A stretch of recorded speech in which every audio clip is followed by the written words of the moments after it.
Now, major campaigning ended Sunday ahead of South Africa's general election Wednesday. The ruling African National Congress got a big boost when former President Nelson Mandela appeared at the ANC's last rally. The 90-year-old Mr. Mandela did not speak, but in a pre-recorded message, he urged party leaders to work toward eradicating poverty and building a united, non-racial society. VOA's Scott Bob has more from Ngwelenzane Township in northeastern KwaZulu-Natal province.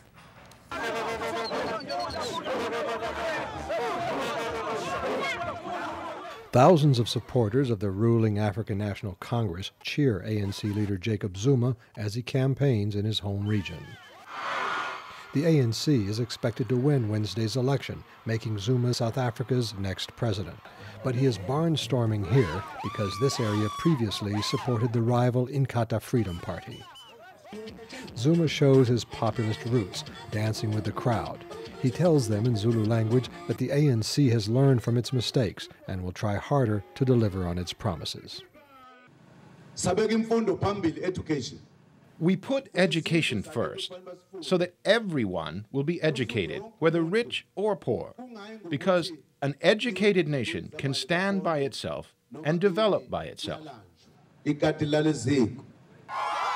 37-year-old Clement Ngomeza has taken the day off from work to attend. He explains what he wants from a Zuma government. You know, our priority is education.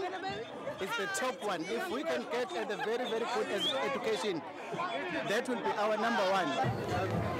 Nombuso Ngwenyama is a 23-year-old mother of two who lost her parents to AIDS. She notes that South Africa has one of the highest HIV infection rates in the world.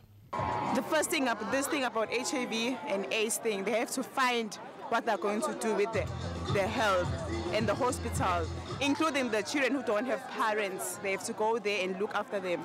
They have to give them food because they're starving. In its 15 years in power, the ANC has created millions of jobs, built 2 million low-income houses, and delivered electricity and social services to millions of poor South Africans. But it is criticized for not doing enough for the poor and for allowing a culture of patronage and cronyism to spread in government. The largest opposition party, the Democratic Alliance, is campaigning on these issues. DA leader Helen Zille wants to reduce the ANC's two-thirds majority in parliament. Major issues in South Africa are poverty, unemployment, poor education, poor health systems, all of the tribulations of a developing country. But the truth is that you can't deal with any of those unless the Constitution is in place, unless there is good law, unless there is respect for the rule of law. All of that architecture has to be in place. Otherwise, it's not possible to make proper progress on all of the other problems. The Congress of the People, or COPE, was formed 4 months ago by ANC dissidents. Its candidate, Protestant Minister Mvume Dandala, is campaigning against corruption and abuse of power. The key institutions that are meant to ensure that a society stick by its values, like the judiciary and so on, have got to be protected, and their independence has got to be jealously guarded. Failure to do so will lead to a state of real anarchy. But the ANC has money, organization, and the legacy of decades of struggle against apartheid.